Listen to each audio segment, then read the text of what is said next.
오늘 하나님이 우리에게 주시는 말씀은 구약성경 역대하 36장 22절과 23절의 말씀입니다. 제가 가진 성경으로 구약성경 709쪽에 있습니다. 역대하 36장 22절과 23절, 저와 여러분이 한 목소리로 함께 읽으면 좋겠습니다. 시작. 바사의 고레스 왕 원년에 여호와께서 예레미야의 입으로 하신 말씀을 이루려고 여호와께서 바사의 고레스 왕의 마음을 감동시키심에 그가 온 나라에 공포도 하고 조서도 내려 이르되, 바사 왕 고레스가 이같이 말하노니 하늘의 신 여호와께서 세상 만국을 내게 주셨고 나에게 명령하여 예루살렘의 성전을 건축하라 하셨나니 너희 중에 그의 백성 된 자는 다 올라갈지어다. 너희 하나님 여호와께서 함께 하시기를 원하노라 하였더라. 아멘. 제가 매주 교회 오면서 한 달쯤 전부터 이 구약성경 나무 보기를 한다는 그 광고가 뜰 때마다 굉장히 부담이 컸습니다. 제가 늘 여기 올라오면 고민하는 거지만 설교를 해야 될까, 강의를 해야 될까. 오늘도 계속 기도하다가 에라 모르겠다. 농담입니다. 오늘부터 이제 4주 동안 역대하를 함께 읽고 나누려고 합니다. 우리가 아까 김종국 목사님 사무엘하라고 하셨는데 작년 나무보기 때 저는 여러분과 함께, 여러분 가운데 일부와 함께 사무엘서 이야기를 같이 나누었습니다. 역대하는 시대로 보자면 사무엘서 다음에 이어지는 내용이라고 할 수 있습니다. 그런데 여러분이 성경을 읽다 보면 사무엘하 다음에 나오는 것이 어떤 책입니까? 열왕기 아닙니까? 그죠? 그러면 사무엘하 다음에 이야기를 하려면 열왕기를 하지 왜 역대하를 하느냐? 그 이야기를 오늘 첫 시간에 같이 해보려고 합니다.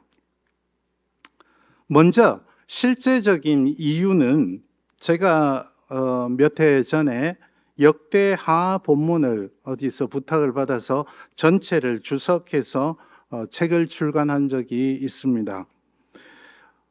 이번 한 달 동안 여러분과 제가 함께 나눌 이야기는 대부분 이제 그 책의 내용이 바탕이 됩니다. 그 책을 그대로 제가 읽지는 않을 거고, 그래서 제가 역대하 본문을 하나하나 한 절 한 절 주석하면서 정리하고 깨달은 내용을 여러분과 한번 나누어 보고 싶었다, 그런 생각을 가지고 시작한 것이 중요한 이유 가운데 하나입니다. 왜 열왕기가 아니고 역대기인가? 둘째 이유는 오늘 첫 시간의 제목, 다시 쓰는 역사, 여기서 찾아볼 수 있습니다. 사실 역대하가 내가 읽는 성경 중에 가장 사랑하는 성경이다. 혹시 뒤에 제가 나와 있나요? PPT가 나와 있나요? 제가 나와 있습니까? 그러면 PPT를 좀 띄워주시면 좋겠습니다. 예. 제가 저렇게 잘 디자인을 하지는 못하고요. 요즘은 지난번에 제가 설교할 때도 보여드렸지만 AI가 워낙에 발달을 해 있어서 제 강의안을, 제가 쓴 강의안을 넣고 PPT를 만들어 달라 그러면은 저보다 100배는 더 잘 만듭니다. 어쨌든 두 번째, 제가 왜 열왕기가 아니고 역대기를 여러분과 함께 생각해 보려고 하는가는 저기 보시는 것처럼 다시 쓰는 역사라는 제목에서 찾아볼 수 있습니다. 제가 좀 전에 말하다 말았지만 여러분이 성경 가운데서 가장 즐겨 읽는 책이 나는 역대기다, 이런 분이 잘 없으리라고 생각을 합니다. 어쩌면 제가 불안하기는 역대기를 안 읽어봤을 수도 있습니다. 왜 그러냐 하면 열왕기까지 다 읽고 났는데 다시 아담으로 돌아가거든요. 그리고 이렇게 몇 장 이렇게 넘겨보면 앞에 다 있었던 내용이라 뭘 또 다시 이러고 이제 역대기나 안 그래도 다시 나오는데 이것도 보면 사람 이름만 10장까지 역대상에 보면 10장까지 사람 이름밖에 없죠. 그래서 그냥 이렇게 넘어가고 앞에서 읽은 걸로 대신하고 과연 그런 책일까?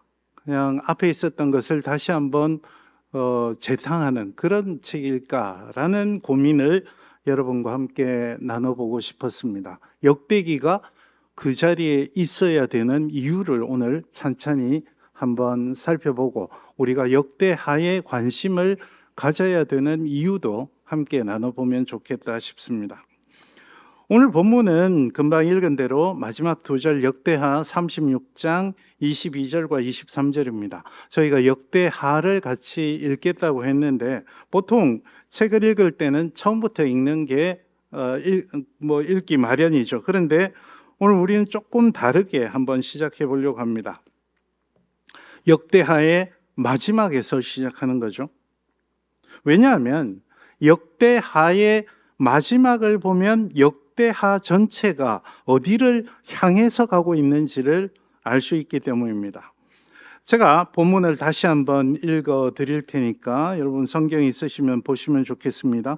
바사의 고레스 왕 원년에 여호와께서 예레미야의 입으로 하신 말씀을 이루시려고 여호와께서 바사의 고레스 왕의 마음을 감동시키심에 그가 온 나라에 공포도 하고 조서도 내려 이르되 바사 왕 고레스가 이같이 말하노니 하늘이신 여호와께서 세상 만국을 내게 주셨고 나에게 명령하여 유다 예루살렘에 성전을 건축하라 하셨나니 너희 중에 그의 백성된 자는 다 올라갈지어다. 너희 하나님 여호와께서 함께 하시기를 원하노라 하였더라. 아멘. 이 말씀은 이 본문에서 보듯이 바벨론 포로 시대가 기원전 587년에 신바벨론 제국의 느부갓네살 2세가 유다를 멸망시키고 많은 사람들을 바벨론으로 포로로 끌고 갔죠. 그 신바벨론 제국이 기원전 539년에 페르시아의 고레스 2세에게 멸망했습니다. 고레스 2세가 페르시아 제국을 세우고 그 고레스 2세에 의해서 페르시아 시대 유대인들이 해방되어서 고향으로 돌아가는 이야기, 그 이야기가 오늘 본문에 전해져 있고 오늘 본문의 대부분은 고레스 2세가 전한 칙령을 보여주고 있습니다. 역대하는 포로 이야기로 끝나지 않았습니다. 올라가라. 히브리어 성경에서 맨 마지막에 올라가라가 있습니다. 그래서 올라가라라는 부름으로 끝납니다. 무너진 성전, 무너진 나라, 흩어진 백성의 자리에서 하나님께서 다시 길을 여시는 장면, 이것으로 끝나는 책입니다. 한마디로 역대하는 앞에 있었던 역사를 반복한 역사가 아니라 마지막을 보면 무너진 공동체가 다시 하나님 앞에 서도록 돕는, 다시 쓰는 역사라는 이야기입니다. 오늘 우리는 역대기가 왜 같은 역사를 이렇게 다시 말하는지, 그리고 그 다시 쓰인 역사가 오늘 우리에게 과연 어떤 의미를 주는지 함께 살펴보려고 합니다. 먼저 7월 한 달 저와 여러분이 살펴볼 역대하의 전체 여정을 한번 살펴보겠습니다. 4주 동안 우리는 역대하를 4가지 관점에서 읽으려고 합니다. 오늘은 말씀드린 대로 다시 쓰는 역사, 이것이 주제입니다. 역대기가 왜 앞에 열왕기, 사무엘서, 열왕기에서 있었던 역사를 다시 말하는지 그 까닭을 살펴보려고 합니다. 그것이 마치 자동차의 내비게이션처럼 역대하를 우리가 읽는데 방향을 설정해 줄 것입니다. 다음 주에는 솔로몬 임금 다시 읽기입니다. 역대하 좀 이따 살펴보겠지만 역대하 앞부분은 대부분 솔로몬 임금의 이야기입니다. 열왕기의 솔로몬과 역대하의 솔로몬, 두 책의 솔로몬은 굉장히 중요한 임금으로 나오는 것은 사실입니다. 그렇지만 자세히 본문을 읽으면 두 책의 솔로몬은 같으면서도 굉장히 느낌이 다릅니다. 역대하는 솔로몬을 무엇보다도 성전을 지은 사람, 성전 건축자와 성전을 짓고 그 성전을 하나님께 봉헌한 사람, 성전 봉헌자로서 솔로몬의 모습을 강조하고 있는데, 그것을 다음 주에 우리가 살펴볼 거고, 세 번째 주는 다시 쓰는 왕들의 이야기입니다. 역대하에서는 왕들의 이야기가 열왕기와는 굉장히 뚜렷하게 구분되는 관점과 방식으로 서술이 되어 있습니다. 모든 왕들을 다 할 수 없어서 제가 읽으면서 가장 눈여겨봤던 여호사밧 임금의 이야기와 므낫세 임금의 이야기를 중심으로 역대하가 왕들의 이야기를 어떻게 열왕기와 다르게 평가하는지를 살펴볼 것입니다. 그리고 마지막 주에는 다시 평가하는 사람들 해서 레위인들에 대한 이야기입니다. 역대하에서는 레위인들이 배경인물이 아닙니다. 예배 공동체를 다시 세우는데 핵심적인 인물로 그려집니다. 레위인들은 그동안 제사장들에게 가려서 주변 인물로 여겨지고 성경에서도 열왕기까지 크게 주목받지 못했습니다. 그런데 역대하를 읽어보면 레위인들이 굉장히 중요한 역할을 차지하고 있는 모습을 보는데, 그런 인물들을 어떻게, 왜 그렇게 다시 평가하는지를 마지막 시간에 살펴보면서 오늘 우리에게 주는 의미를 새겨보려고 합니다. 오늘 첫 번째 시간에는 이 4번 함께 나눌 이야기를 여는 문이라고 생각할 수 있습니다. 질문은 아주 단순합니다. 왜 역대기는 같은 역사를 다시 말하는가? 역대기에 같은 역사가 다시 있어야 될 까닭이 무엇인가? 이 질문이 열리기 시작하면 역대하 전체가 새롭게 보이기 시작할 것입니다. 여러분, 성경을 읽다가 이런 생각이 들 때가 종종 있습니다. 이 이야기는 언제 한번 읽은 것 같은데 꿈에서 읽었나? 설교 시간에 졸다가 들은 것이 얼핏 남아있나? 이건 분명히 읽은 것 같은데, 그런 생각이 들 때가 있습니다. 그리고 역대기는 말씀드린 대로 사무엘서와 열왕기에 다 나왔는데 왜 또 나오지? 이런 질문이 있습니다. 근데 여러분, 구약 성경을 읽으면서 그런 질문, 구약 성경을 읽으면서만 그런 질문을 하게 되는 게 아닙니다. 신약 성경도 마찬가지 아닌가요? 복음서가 4권이죠. 4권인데 예수님의 생애를 다 전하고 있죠. 근데 예수님의 생애를 전하는 복음서가 마태복음과 마가복음, 누가복음, 요한복음이 다 다른 장소의 이야기를, 서로 다른 장소의 이야기를 하거나 서로 다른 에피소드들을 이야기한다면 이해가 되지만, 서로 마태복음에 있었던 이를테면 오병이어의 기적 같은 경우에 4복음서에 다 있습니다. 왜 4번씩이나 있느냐? 예수님의 십자가 사건도 왜 4번씩이나 있느냐? 이런 거 궁금해 보지 않으셨습니까? 한 권만 있으면 더 간단하지 않을까요? 근데 왜 4권이 있을까? 이걸 하나로 묶으면 어떨까요? 라는 질문을 기원 후 2세기에 타티아누스라는 교부가 실제로 했습니다. 그래서 타티아누스는 복음서가 4권이 겹치는 내용, 중복되는 내용들도 많잖아요. 그래서 이렇게 4권이 있는 게 본인은 도저히 이해가 안 됐던 것 같습니다. 그래서 뭘 했냐? 한 권으로 만들었습니다. 이걸 이제 디아테사론, 디아 그러면 꿰뚫다는 뜻이고 테사론은 사라는 뜻입니다. 내 복음서를 꿰뚫는다. 그래서 디아테사론이라는 작품을 만들었습니다. 그걸 보면 요한복음 1장에서 시작하고 마태복음 갔다가 마가복음 갔다가 이렇게 해서 한 권으로 만들었습니다. 그걸 우리말로는 통관복음 이렇게 하기도 하는데, 여러분 통관복음 요즘 읽으시나요? 안 읽으시죠? 그죠? 성경에 있는 그대로 마태, 마가, 누가, 요한복음을 그대로 두고 있지 않으십니까? 여러분 한 권으로 합치고 싶어도 본능적으로 이렇게 읽다 보면 마태복음의 분위기가 다르고 뭔가 강조점이 다른 것 같고, 마가복음이 다르고 누가복음이 또 다르고, 오늘 오전에 누가복음 대예배 시간에 읽으셨잖아요. 그리고 요한복음은 또 다른 것 같죠. 각자 뭔가가 의미가, 그 자리에서 의미가 있는 것 같습니다. 그것을 알고 나면 복음서가 4권이 있는 것이 얼마나 은혜로운지를 우리가 알게 되는데, 역대기도 마찬가지입니다.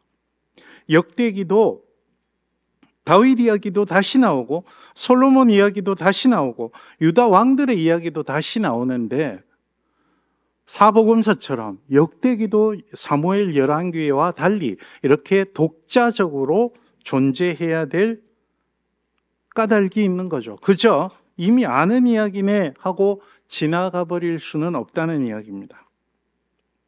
그러니까 같은 이야기를 다시 한다는 것, 그리고 그것이 오늘 우리가 읽는 정경에 보존되어 있다는 것은 단순한 반복이 아닙니다. 같은 사건을 다시 말한다는 것은 그 사건을 새롭게 말해야 될, 다시 말하면 새롭게 해석해야 될 이유가 생겼다는 겁니다. 이 점을 이해하는 것이 이번 나무보기 일정의 중요한 목표이기도 합니다.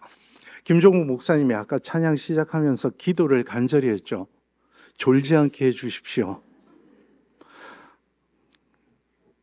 저도 간절히 기도합니다. 제가 이렇게 막 재밌게 말하는 재주는 잘 없어서 하여튼 저는 열심히 할 테니까 기도하는 마음으로, 눈꺼풀을 딱 지금 좋은 시간인데 여러분 가족 앨범을 한번 생각해 보십시오.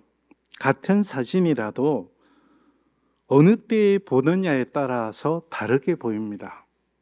그냥 평안할 때 사진을 보면 이때 이런 일을 우리가 했었지라는 추억이 됩니다. 그런데 어떤 힘겨운 사건이나 어떤 힘겨운 일을 겪은 뒤에 그 사진을 다시 보면 똑같은 사진인데도 우리가 누구인가, 그리고 우린 다시 무엇을 붙들고 살아야 되는가를 묻게 하는 기억이 됩니다. 역대기가 바로 그렇습니다. 이스라엘 백성은 바벨론 침공, 기원전 587년의 바빌론 침공으로 나라가 완전히 무너져 버렸습니다.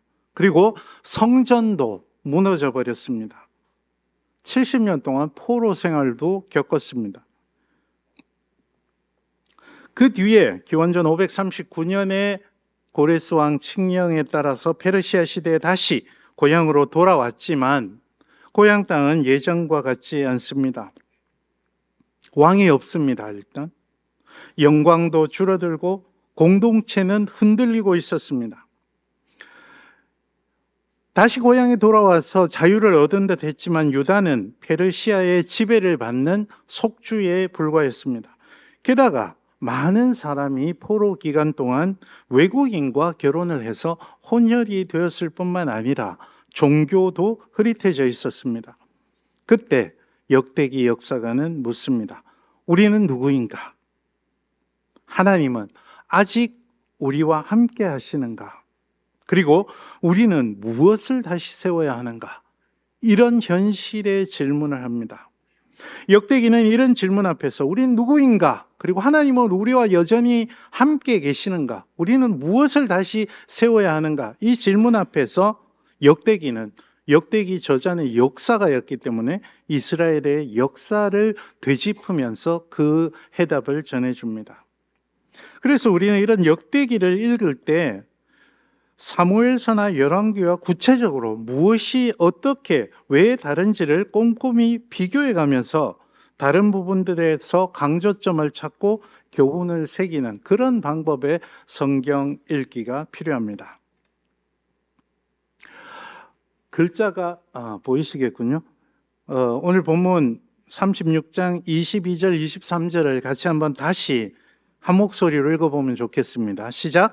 바사의 고레스 왕 원년에 여호와께서 예레미야의 입으로 하신 말씀을 이루시려고 여호와께서 바사의 고레스 왕의 마음을 감동시키심에 그가 온 나라에 공포도 하고 조서도 내려 이르되 바사왕 고레스가 이같이 말하노니 하늘의 신 여호와께서 세상 만국을 내게 주셨고 나에게 명령하여 유다 예루살렘의 성전을 건축하라 하셨나니 너희 중에 그의 백성된 자는 다 올라갈지어다. 너희 하나님 여호와께서 함께 하시기를 원하노라 하였더라. 아멘. 여기서 바사 그러면 페르시아를 말하는 겁니다. 그리고 고레스는 일반 역사에서는 키루스라고 하는 임금이죠. 이 본문에서 우리는 네 가지 표현을 오늘 눈여겨서 함께 보면 좋겠습니다. 첫 번째는 여호와께서 여기 본문에 보면 예레미야의 입으로 하신 말씀을 이루시려고 라는 말이 있습니다. 요 표현에 집중해 주시면 좋겠고, 두 번째, 여호와께서 바사의 고레스 왕의 마음을 감동시키심에, 이 표현도 계속 저희가 반복할 겁니다. 세 번째는 유다 예루살렘의 성전을 건축하라 라는 표현 눈여겨볼 필요가 있습니다. 그리고 네 번째, 너희 중에 그의 백성된 자는 다 올라갈지어다. 이 네 가지 중요한 표현들을 기억해 주시면 좋겠습니다. 역대하의 이 마지막 장면은 놀랍습니다. 유다가 멸망했죠. 예루살렘 성전도 무너졌습니다. 백성은 바벨론의 포로로 끌려갔습니다. 인간적으로 보면 이야기는 끝난 것 같습니다. 그런데 역대하는 거기서 끝내지 않습니다. 오히려 그 마지막 자리에서 하나님께서 새로운 시작을 여시는 것으로 끝냅니다. 하나님은 예레미야를 통해 하신 말씀을 이루십니다. 그 예레미야를 통해 하신 말씀이란 두 가지 말씀이 있습니다. 성경을 찾으실 수 있는 분은 찾으시면 좋겠는데, 먼저 예레미야서 25장 11절부터 14절에 보면 심판신탁으로 70년 동안 바벨론 포로 생활을 할 것이다 라는 예언이 있고요. 그 다음에 29장 10절에 보면 포로 생활 70년이 차면 귀환할 것이다 라는 예언이 있는데, 먼저 25장 11절부터 14절 말씀을 제가 읽어드립니다. 심판의 신탁입니다. 이 모든 땅이 폐허가 되어 놀랄 일이 될 것이며 이 민족들은 70년 동안 바벨론 왕을 섬기리라. 12절부터 14절까지도 그런 내용입니다. 29장 10절을 한번 보십시오. 29장 10절을 보면 여호와께서 이같이 말씀하시니라. 바벨론에서 70년이 차면 내가 너희를 돌보고 나의 선한 말을 너희에게 성취하여 너희를 이곳으로 돌아오게 하리라. 이 두 가지 말씀이 예레미야서에 있습니다. 아마도 역대하에서 말하는 이 예레미야를 통하여 하신 말씀은 예레미야서 25장의 말씀과 29장의 말씀이 전제되어 있을 것이라고 봅니다. 이 약속, 예레미야서에서 하나님께서 하신 약속을 이루기 위해서 하나님께서는 이스라엘이 아니라 페르시아 임금 고레스의 마음을 움직이셨다. 이렇게 오늘 본문에서 전합니다. 그리고 무너진 성전을 다시 세워라 라고 명령하십니다. 그래서 역대하의 마지막은 닫힌 문이 아니라 열린 문이다 이렇게 말할 수 있습니다. 중요한 것은 이것입니다. 역대하는 왜 나라가 망했는가를 묻는 것이 아니라, 물론 그것도 중요합니다. 왜 나라가 멸망했는지를 알아야지 그런 실수를 다시 범하지 않기 때문입니다. 그런데 역대기는 더 나아가서 묻죠. 이제 어떻게 다시 시작할 것인가? 하나님의 백성은 무엇을 중심으로, 무엇을 구심점으로 다시 세워져야 하는가? 오늘 우리는 이 질문을 따라가게 됩니다. 여러분 유인물도 다 받으신 거죠? 예. 제가 웃길 재주가 없기 때문에 이렇게 가끔씩 그 주의 전환을 하면 이렇게 졸다가 이렇게 딴 이야기가 들어오면 깨거든요. 역대기를 이야기를 하려면 역대기라는 이름부터 살펴볼 필요가 있습니다. 히브리어 성경에서 역대기 제목은 디브레 하야밈 이렇게 되어 있습니다. 디브레 하야밈, 이것은 번역을 하면 그 날들, 그 시대에 일어난 일들 이런 뜻입니다. 그냥 이제 역사 기록이다 이런 뜻이라고 볼 수 있습니다. 그래서 우리말 역대기라는 제목은 사실 우리말 성경의 제목은 다 중국어 성경을 그대로 가져온 겁니다. 중국어 성경이 번역한 것, 그러니까 외국어 서양말 성경을 중국어 성경이 번역한 것을 선교 초기에 그대로 가져온 것이라 어쨌든 역대기는 겪어온 시대에 대한 기록이라는 뜻입니다. 그런데 여기서 보시듯이 그리스어로 번역되었던 기원전 2세기부터 기원전 3세기부터 기원 후 1세기 사이에 번역되었던 그리스어 번역 구약 성경, 그러니까 70인역에서는 이 책을 파랄리포메논 이렇게 제목을 적었습니다. 이게 이제 파랄리포메논은 남겨두었다라는 뜻입니다. 남겨진 것들. 다시 말하면 부록이라는 뜻입니다. 원래 히브리어 성경은 열왕기하고 역대기하고 굉장히 거리가 멀리 떨어져 있습니다. 열왕기는 우리가 알고 있는 그 자리인데 역대기는 히브리어 성경 맨 마지막에 있습니다. 그러니까 이만큼 떨어져 있던 것을 지금은 우리가 열왕기 다음에 역대기잖아요. 이렇게 붙게 된 것이 70인역이 역대기를 보고 이거 큰 생각 안 하고 부록이네 그러고 열왕기 뒤에다가 붙였습니다. 그때부터 역대기가 열왕기 뒤에 오게 된 겁니다. 그래서 70인역의 부록이라는 이름으로 역대기 제목을 적으면서 사무엘서와 열왕기와 관계를 맺고 있다는 느낌이 담겨 있고, 사실은 제가 여러분 중에서도 지금 후원하시는 분이 있는데 한국 70인역 번역위원회, 내일도 저희가 회의가 있는데 이걸 번역하는 사역을 하고 있는데 역대기 제목은 사실은 굉장히 아쉽습니다. 부록이라고 하는 바람에 잘 안 읽게 되기 시작한 것 같기도 해서 어쨌든 아쉽습니다. 하지만 역대기는 70인역이 부록이라고 정했던 제목과는 달리 단순히 열왕기에서 빠진 내용을 덧붙인 부록이 아닙니다. 역대기는 분명한 관점을 가진 독립적인 독자적인 역사서입니다. 그래서 역대기를 읽을 때 가장 중요한 질문은 여기 화면에도 보시듯이 무엇이 같고 무엇이 다른가 열왕기와 비교해 가면서 그 질문을 하면서 읽으셔야 됩니다.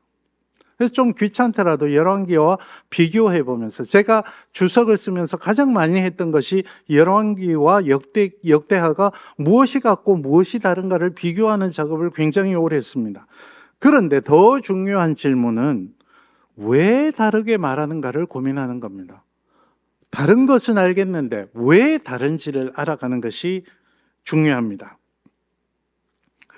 역대기의 많은 본문이 사무엘서나 열왕기서와 글자까지 똑같습니다. 그런가 하면 같은 이야기가 맞나 싶을 정도로 다르게 기록하기도 합니다. 이렇게 사무엘서와 열왕기가 이미 있는데도 역대기가 다시 역사를 말하는 이유가 여기 있는 거죠. 역대기는 포로기 이후 공동체에 필요한 신앙적 관점을 역사를 통해서 다시 보여주는 겁니다. 제가 말씀드린 대로 역대기를 기록한 공동체의 자리는 포로기 이후입니다. 왜 역대기를 그러면 포로기 이후에 기록되었을 거라고 보느냐? 제가 아주 간단하게 증명해 드리겠습니다. 여러분, 우리나라 역사, 근대사를 쓴다고 생각을 한번 해보십시오. 1945년 이전에 쓴 역사와 1945년 이후에 쓴 역사를 생각해 보면 압니다. 1945년이 뭐죠? 광복이죠. 광복을 경험하기 전 일제강점기의 역사를 썼다고 생각해 보십시오. 그러면 광복의 이야기가 나올 수 있을까요?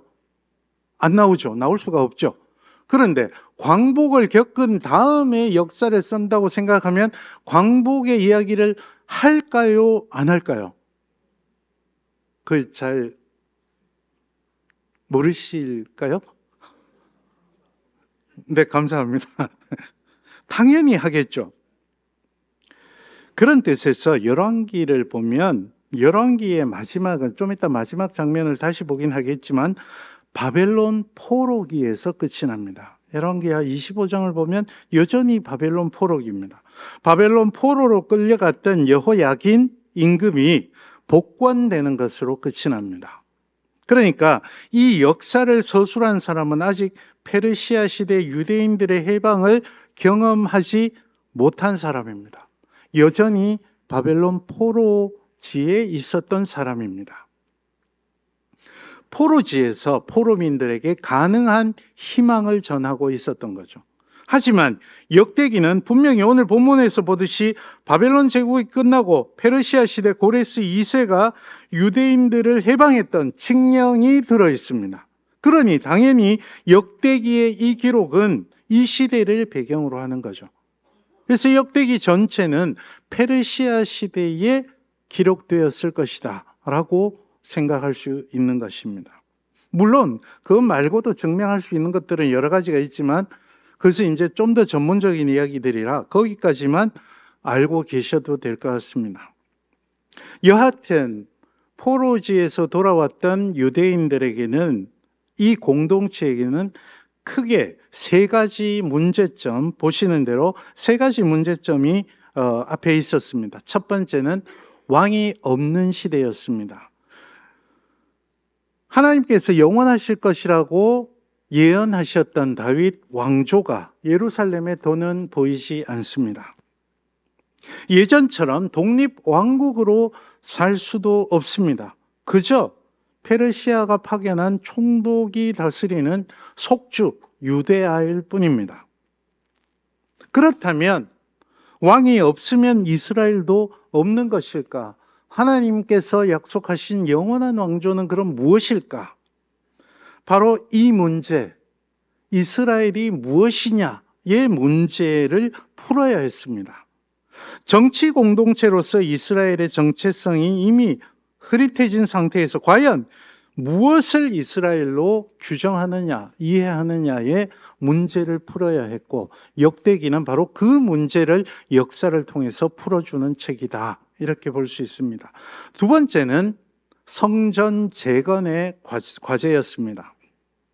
성전은 단순한 건물이 아니었습니다. 하나님께서 자기 백성 가운데 계심을 상징하는 자리였습니다. 우리가 하나님을 볼 수 없기 때문에 하나님께서 우리 가운데 계신다는 것을 우리가 깨달을 수 있는 상징이 성전이었습니다. 그런데 그 성전이 지금 무너져 있습니다. 성전이 무너졌다는 것은 신앙적으로 엄청난 충격이었습니다. 다시 돌아온 백성들은 묻습니다. 하나님은, 성전이 무너진 상황에서 하나님은 여전히 우리 가운데 계시는가? 이것도 풀지 않으면 종교 생활이 불가능할 정도의 문제였고, 역대기는 그 문제를, 역사를 새롭게 쓰면서, 다시 쓰면서 가르쳐 주고 있는데 우리가 그걸 보는 눈을 열어야 된다는 겁니다. 세 번째는 정체성의 위기였습니다. 오랜 포로 생활과 주변 민족과의 관계 속에서 공동체의 경계가 무너졌습니다. 특히 이방인들과 혼혈 결혼의 문제가 아주 심각했고, 이 문제는 에스라 느헤미야에서 본격적으로 다루어지는 문제입니다. 그리고 이미 오래전에 아시리아에게 멸망한 북이스라엘 사람들과의 관계도 정리해야 했습니다. 오늘 오전 대예배 시간에 여러분이 목사님께 들으셨던 그 누가복음 17장의 본문에 나오는 사마리아인, 이게 이제 북이스라엘 지역에 있었던 사람들을 일컫는 용어입니다. 사실 역대하를 잘못 이해해서 이 사마리아인들을 배척하고 배제하는 데까지 나갔습니다. 북이스라엘은 혼혈되어 있었는데 사실 배척과 배제가 역대하의 목적은 아니었습니다. 그러나 예수님 시대, 예수님께서도 배척과 배제를 목적으로 삼지 않으셨죠. 어쨌거나 이런 북이스라엘 사람들과의 관계도 정리를 해야 우리가 누구인지에 대한, 정체성에 대한 질문을 해결할 수가 있었습니다. 집이 불탄 뒤에 집터로 돌아온 사람을 한번 생각해 보십시오. 돌아왔다는 것만으로 모든 것이 회복되지 않았죠. 집을 다시 지어야 하고 가족의 일상도 다시 세워야 합니다. 무엇보다 우리가 다시 어떻게 살아가야 하는가도 정해야 합니다.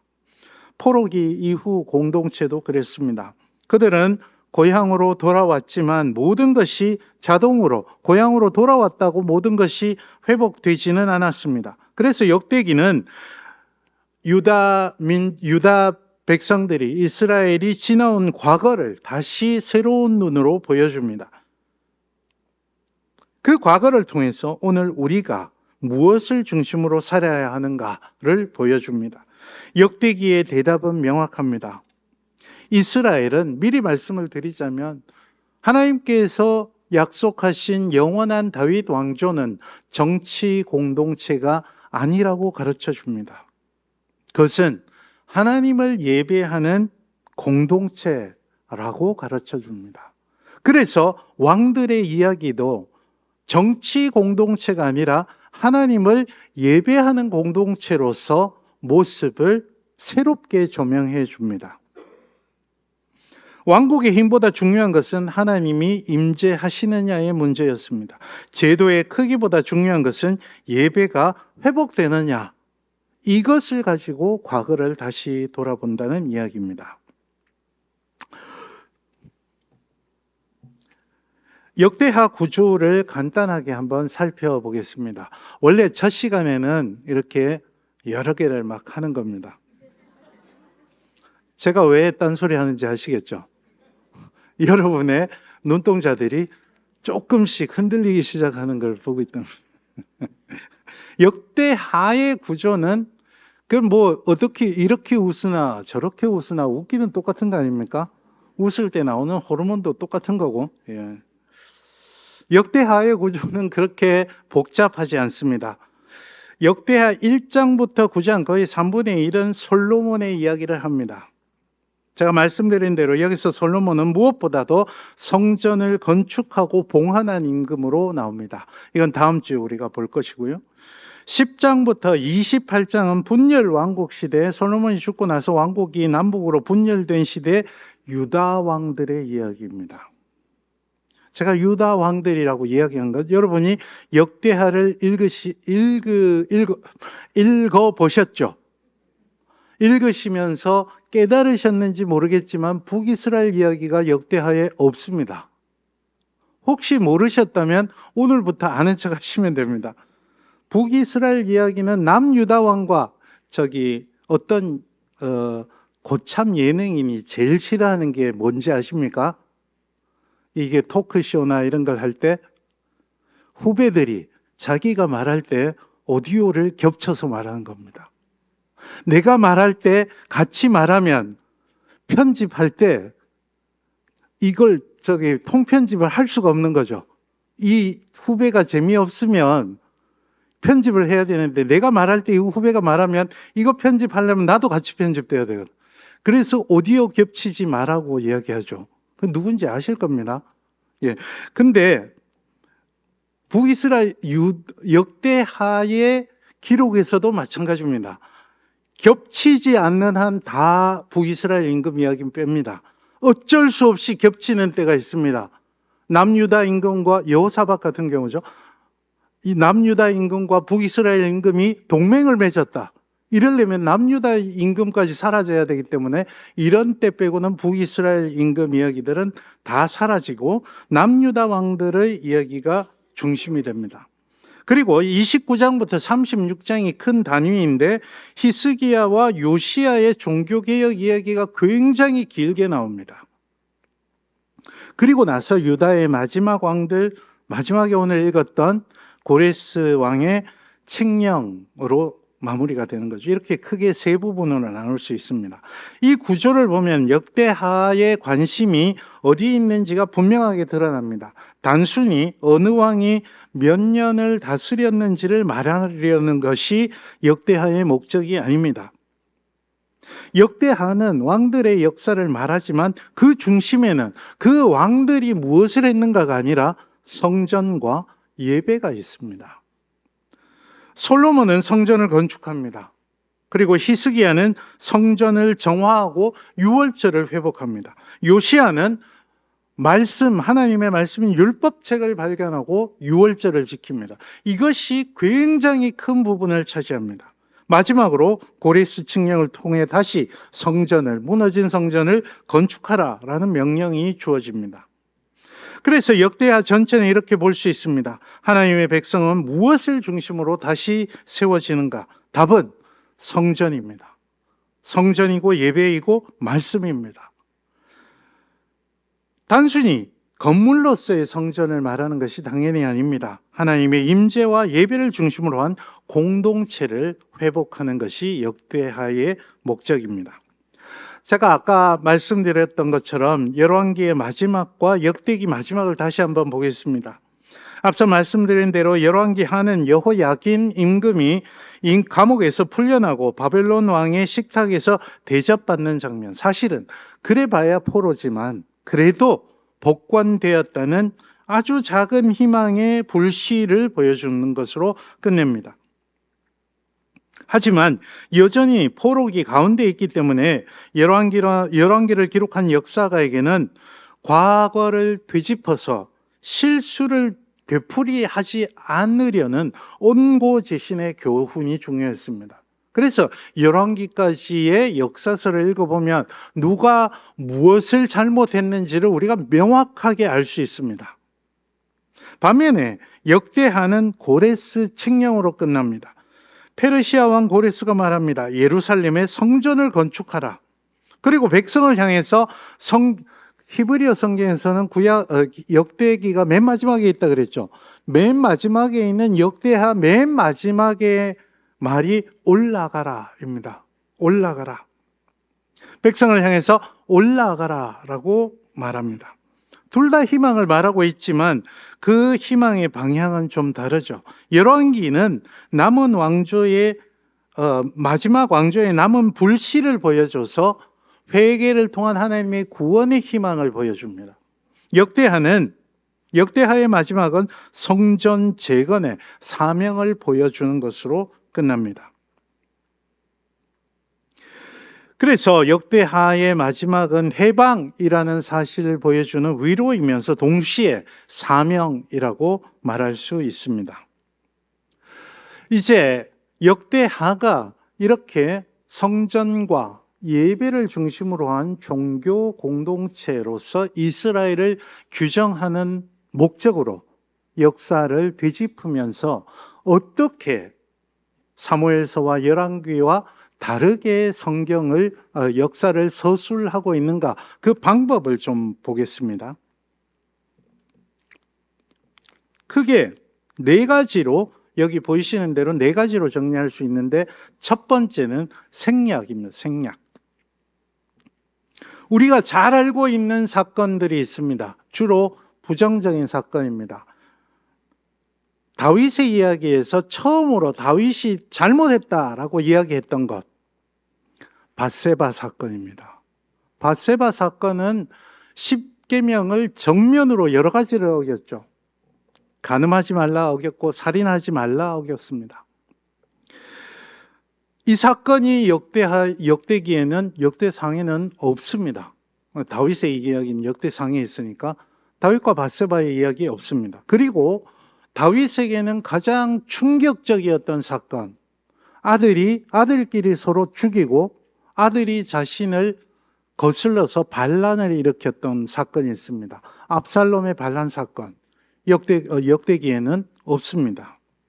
그리고 열왕기하 2장에 보면 솔로몬이 아주 평화롭게 왕이 된 것 같지만 온갖 권력 암투를 이기고 왕위에 올랐기 때문에 정적들이 수두룩했습니다.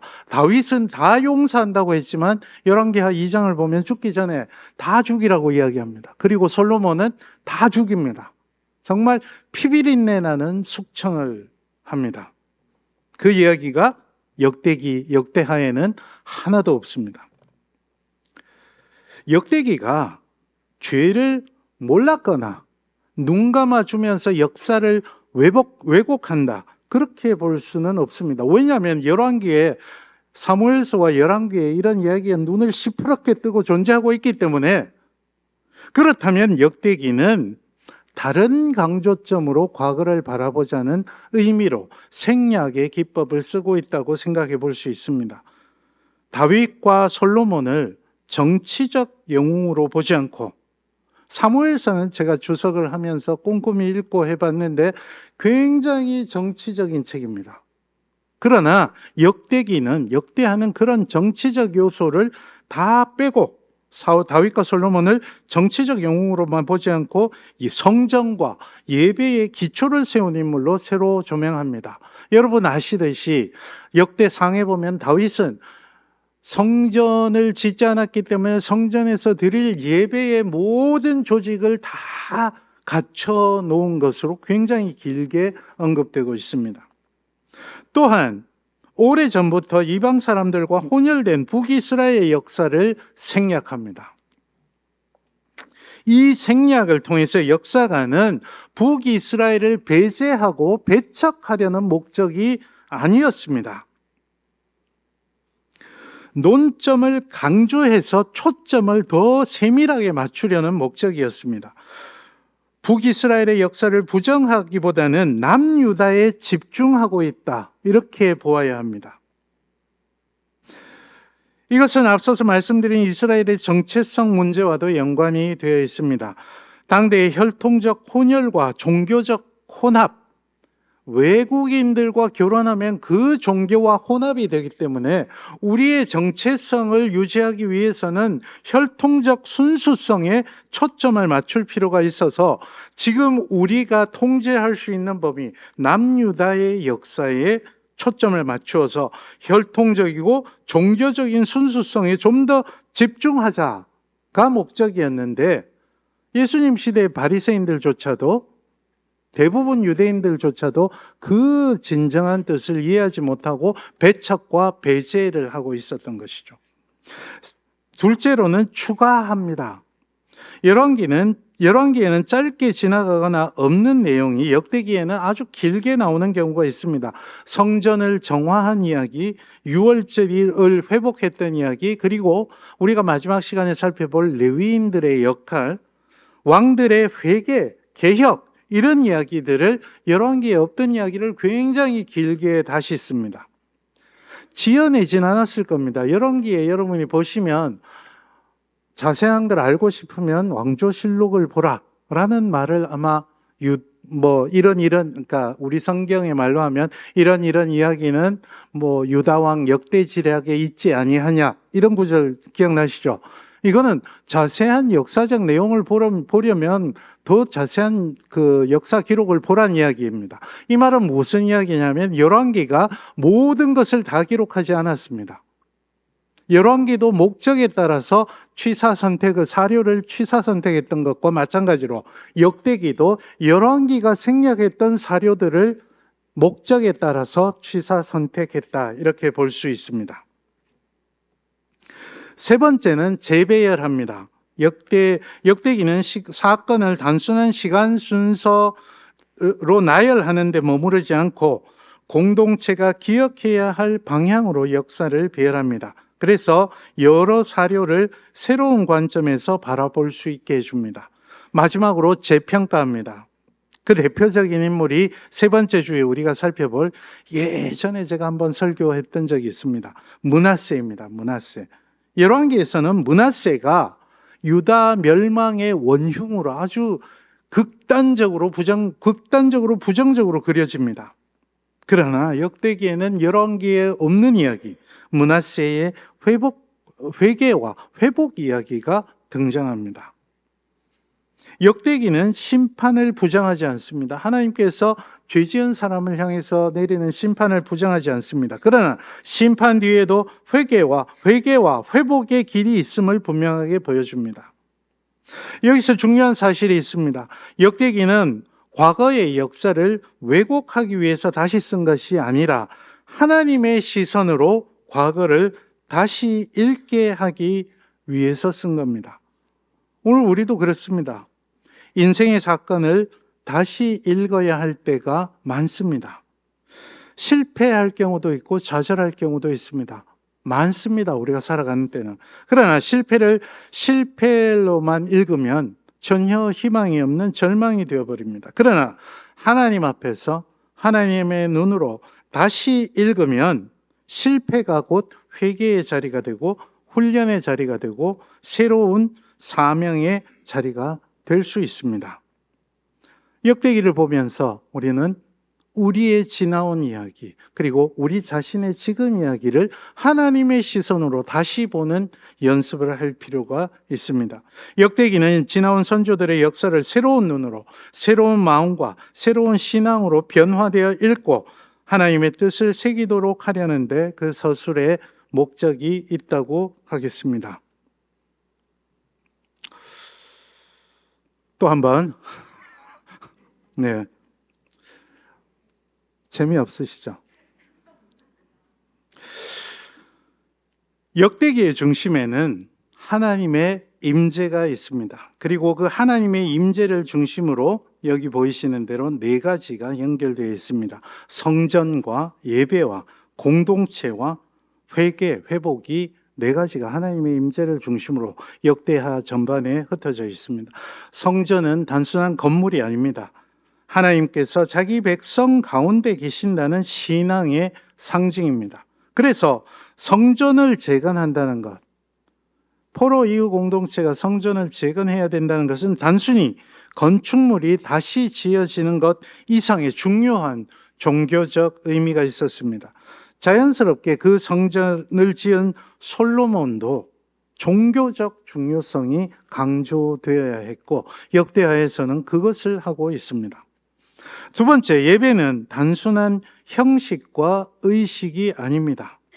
무너진 공동체가 다시 하나님 앞에 서는 가장 중요한 자리는 어떤 정치적인 모임이 아니라 예배였습니다. 예배는 종교적 정체성, 이스라엘의 종교적 정체성의 핵심이었습니다.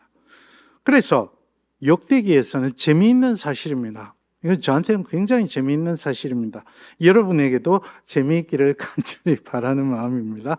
역대기에서는 예배의 중요한 역할을, 예배는 구약 성경에서 예배는 누가 담당했습니까? 제사장과 레위인이 담당했죠. 역대기에서는 그 역할을 왕에게까지 씌워줍니다. 그것이 우리가 세 번째 주의해야 할 여호사밧, 심지어 전쟁에 나가서도 찬양 집회를 합니다. 찬양 인도자가 되는 것이 왕입니다. 그 정도로 예배가 중요하다라고 이야기합니다.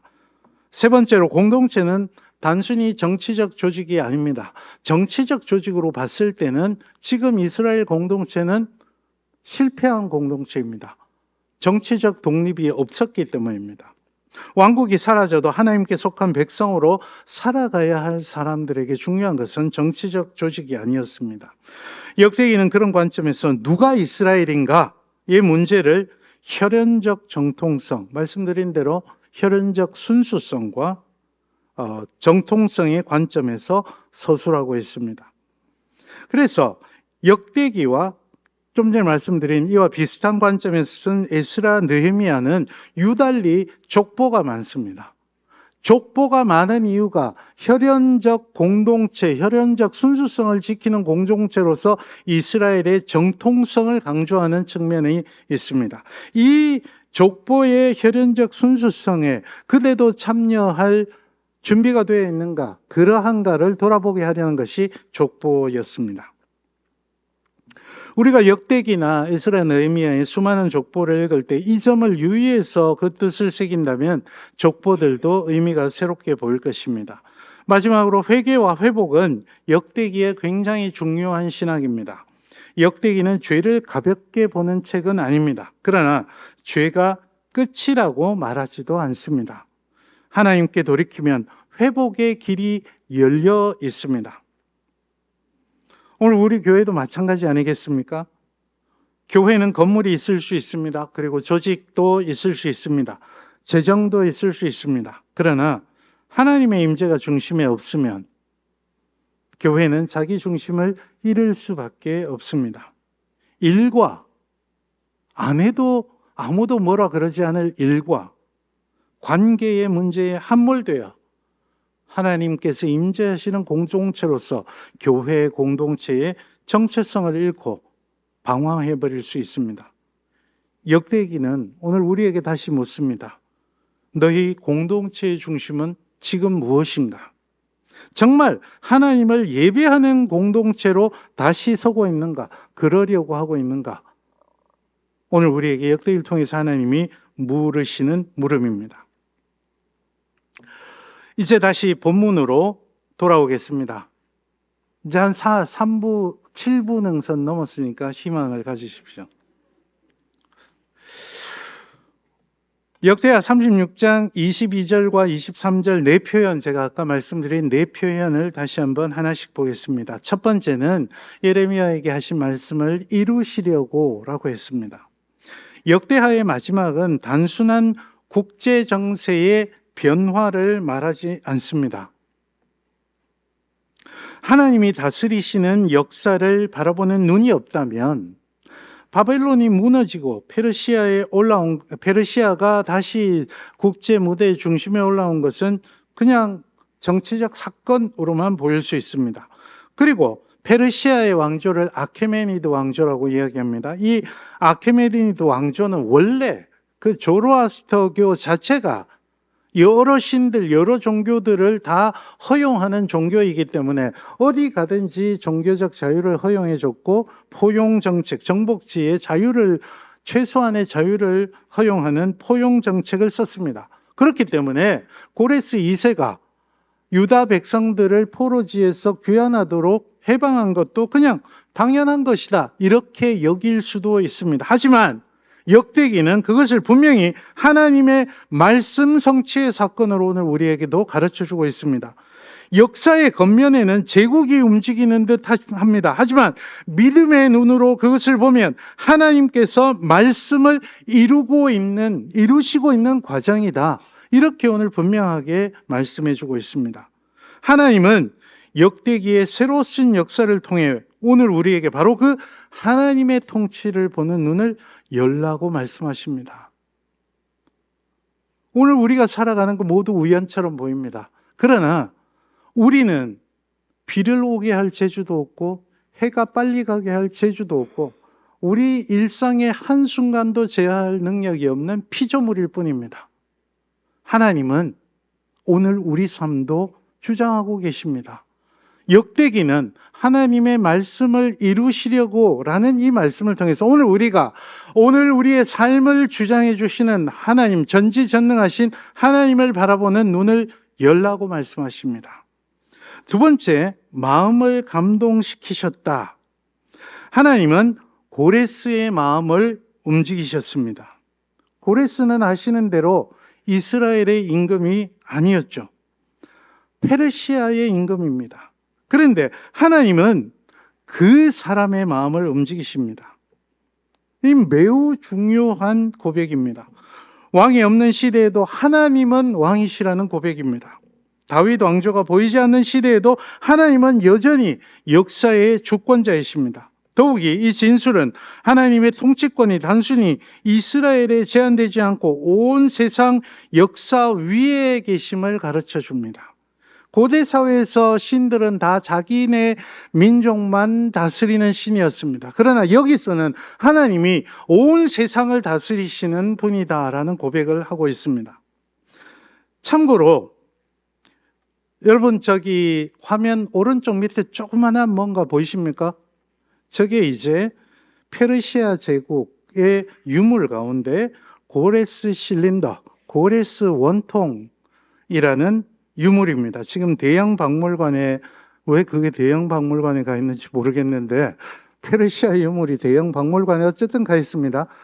정말 중요한 유물인데 바로 오늘 칙령을 내린 이 고레스 2세, 키루스 2세가 제작한 원통입니다. 이 원통의 쇠기문자를 해독하면 바벨론을 점령한 뒤에 자신이 여러 민족의 신정과 제의를 회복시키고 이전에 옮겼던 신들과 사람들을 다 돌려보냈다, 그런 내용이 실제로 남겨져 있습니다. 오늘 우리 고레스 성경에 있는 고레스 칙령과 일맥상통하는 내용이 있습니다. 물론 이 유물이 역대하에 있는 이 고레스 칙령을 문자 그대로 증명하는 자료이지는 않습니다. 하지만 제가 앞서 말씀드린 페르시아 아케메니드 왕조의 포용 정책이 실제 역사였으며 하나님은 그 역사에서 온 세상을 다스리고 계셨다라는 고백을 하고 있다는 말씀을 드리는 겁니다. 세 번째로 성전을 건축하라는 명령입니다. 역대하의 마지막 명령은 이스라엘 왕국, 무너진 이스라엘 왕국을 다시 세우라가 아닙니다. 이제 다시 강성해지도록 군대를 모으라도 아닙니다. 성전을 건축하라입니다.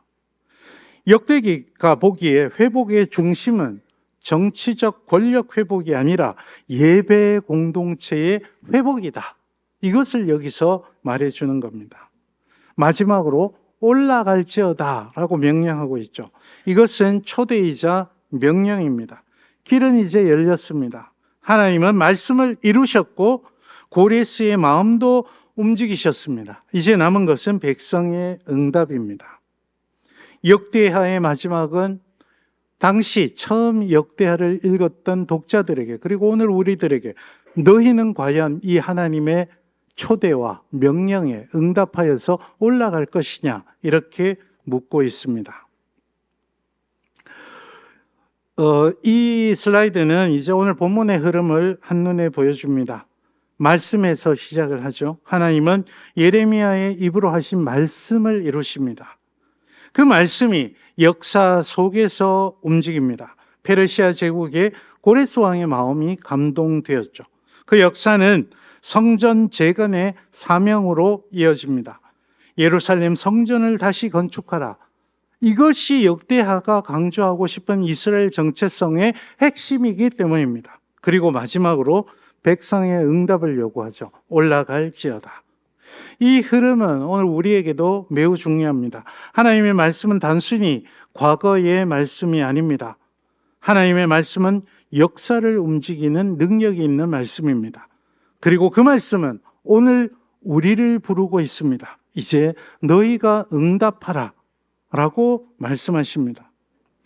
이 물음은 오늘 우리에게도 올립니다. 과연 우리도 신앙의 정체성 회복의 길에 오늘 다시금 서서 하나님을 중심으로 모시는 공동체의 길로 올라가겠느냐라고 물으십니다. 이 초대와 명령에 오늘 우리가 다시금 응답할 수 있어야 하겠습니다. 그렇기 때문에 역대하 36장 22절과 23절은 역대하의 끝이면서 동시에 신앙 공동체로서의 새로운 시작이라고 볼 수 있습니다. 이제 좀 더 우리가 무엇을 새겨야 할지를 생각해 보겠습니다. 역대하를 읽는다는 것은 단지 고대 유다의 역사를 공부하고 마는 것이 아닙니다. 우리의 교회, 우리의 신앙, 우리의 공동체를 하나님의 말씀 앞에서 다시 읽는 것입니다. 오늘 교회도 묻습니다. 우리는 무엇을 다시 세워야 합니까? 무엇보다 예배를 세워야 합니다. 예배는 교회의 여러 프로그램 중 하나가 절대로 아니죠. 예배는 교회의 중심이 되어야 합니다. 하나님의 임재 앞에서는 자리가 되어야 합니다. 그래서 이번 한 달, 그리고 앞으로도 역대하를 읽으면서 예배를 세우려는 그런 다짐을 새롭게 해야 할 것입니다. 두 번째는 말씀입니다. 우리의 경험과 감정만으로 역사를 읽으면 낙심할 수도 있습니다. 그러나 말씀으로 읽으면 하나님께서 어떻게 말씀하셨고 하나님께서 그 말씀을 역사 가운데서 어떻게 이루어 가시는지 하나님의 손길을 발견할 수 있을 것입니다. 역대하를 읽으면서 말씀을, 하나님의 능력 있는 말씀을 더욱 가까이 하려는 다짐을 또 새롭게 하면 좋겠습니다. 세 번째는 공동체입니다. 교회는 단순한 사교 모임이 아니죠. 하나님께 속한 백성입니다. 왕국의 힘보다 중요한 것은 하나님의 백성다움, 하나님의 부르심에 응답하고 순종하는 하나님의 백성다움입니다. 우리의 공동체를 다시금 돌아보고 공동체의 중심을 다시금 돌아보는 역대하 읽기가 되면 좋겠습니다. 네 번째는 다음 세대입니다. 역대기는 과거를 돌아보지만 과거에 머물지 않습니다. 과거를 통해서 미래를 향한 초대를 하고 있습니다.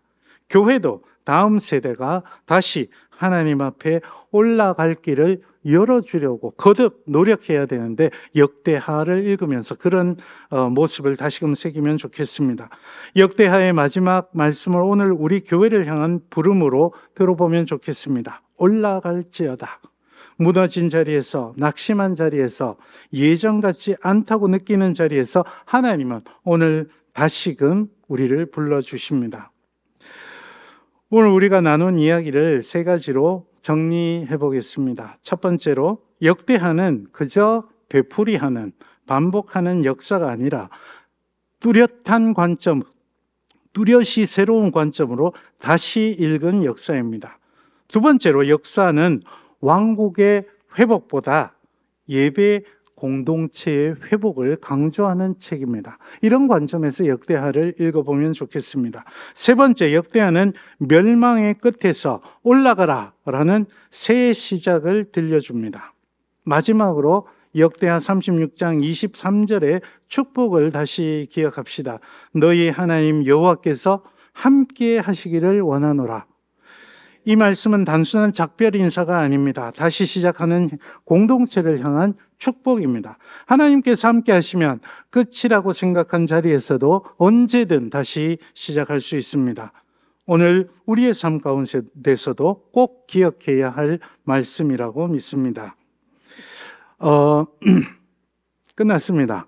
다음 시간 예고편을 해야지 또 다음 시간 또 오실 수도 있으니까 솔로몬 임금 다시 읽기라는 제목으로 솔로몬 이야기를 살펴보겠습니다. 본문은 역대하 1장 1절 한 절로 합니다.